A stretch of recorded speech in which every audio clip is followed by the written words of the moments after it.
Un caloroso benvenuto con l'appuntamento del quotidiano di informazione La Nazione Siciliana Notizie.Sicilia, le notizie dalla parte delle siciliane e dei siciliani. Governo Draghi, nessun ministro siciliano. Chiediamo massima attenzione al sud e alla Sicilia. Il governo Draghi è stato formato e oggi giurerà nelle mani del Presidente della Repubblica che nella sala del giuramento sarà l'unico siciliano. Nella compagine di governo non vi è infatti nessun ministro dell'isola su 23 nuovi ministri. Non ne facciamo una questione di campanile, anche se è ben strano che sia successo. L'ultimo governo senza neanche un siciliano è stato il governo Monti e nei 75 anni di vita della Repubblica non è successo molte volte. Siamo consapevoli comunque che la presenza di ministri siciliani non è di certo dirimente. Il secondo governo Conte ne ha avuti ben 4, Bonafede, Provenzano, Catalfo e Azzolina, e certo il loro operato non resterà nella storia. Di questa assenza ce ne faremo una ragione, ma chiediamo anche per questo un surplus di attenzione e attendiamo con fiducia le dichiarazioni del Presidente Draghi in Parlamento. Sono 3 le cose che vorremmo sentire: centralità del Sud, ponte sullo Stretto, almeno il 50% dei fondi del Recovery Plan al Mezzogiorno. Se le sentiremo saremo molto più tranquilli. La Sicilia è in zona gialla, ma Speranza ci nega San Valentino. Cattiveria senza alcuna giustificazione. I dati della Sicilia sono i migliori in Italia, solo 491 nuovi contagiati a fronte dei 760 del giorno prima, 1818 guariti in 24 ore, 21 decessi, 5 in meno del giorno prima, indice RT a 0,66, il dato più basso d'Italia, quasi da zona bianca.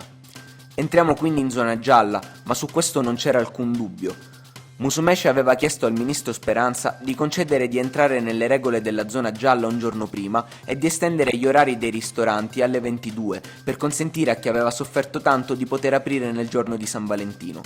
Era una richiesta sensata e facile da esaudire. E invece Speranza ha detto no.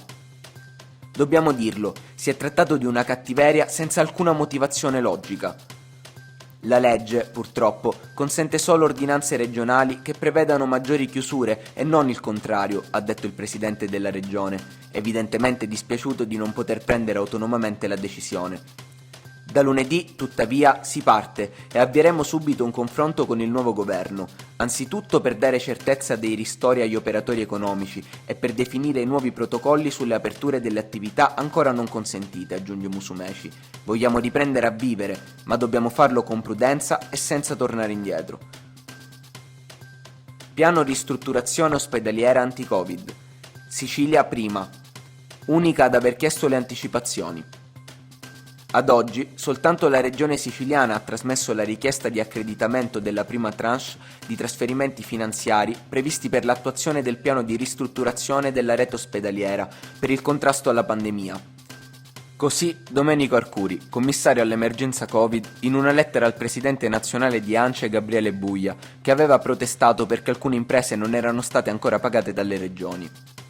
Ho impartito le disposizioni del caso, dice ancora Arcuri, per l'immediato trasferimento alla regione siciliana degli anticipi dovuti, avendo acquisito il 10 febbraio la documentazione necessaria e l'indicazione del codice IBAN. Noi siciliani abbiamo spesso il difetto di parlare male di noi stessi. Non sarebbe sbagliato se, quando la situazione lo consente, imparassimo a parlarne anche bene. Questa è di certo una di quelle situazioni e dimostra che qualcosa sta sul serio cambiando nella nostra regione.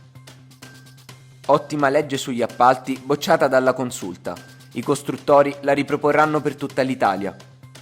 La Sicilia aveva una legge che ha funzionato bene, lo dicono tutti tranne qualche politico borioso e accecato dall'odio. Era la legge sugli appalti, condivisa da tutte le associazioni datoriali che adesso vorrebbero proporla anche a livello nazionale. Era stata approvata nel 2019 dall'Assemblea regionale siciliana su input del governo e dell'assessore alle infrastrutture Marco Falcone. La Corte Costituzionale l'ha dichiarata illegittima perché invade la sfera di competenza esclusiva statale in materia di tutela della concorrenza, adottando previsioni in contrasto con quelle del Codice dei contratti pubblici. Riteniamo che la sentenza della Corte non rispetti lo spirito dello Statuto della Regione Siciliana e non tenga conto delle numerose leggi sugli appalti approvate dall'ARS nel corso degli anni e mai impugnate. Vorremmo aggiungere anche, da sicilianisti, che se lo statuto fosse stato rispettato fino in fondo e avessimo avuto l'Alta Corte, questo probabilmente non sarebbe successo. In questo anno e mezzo, ha dichiarato l'assessore Falcone, la norma, voluta da tutte le associazioni datoriali, ha comunque sortito il positivo effetto di comprimere i ribassi praticati dalle imprese.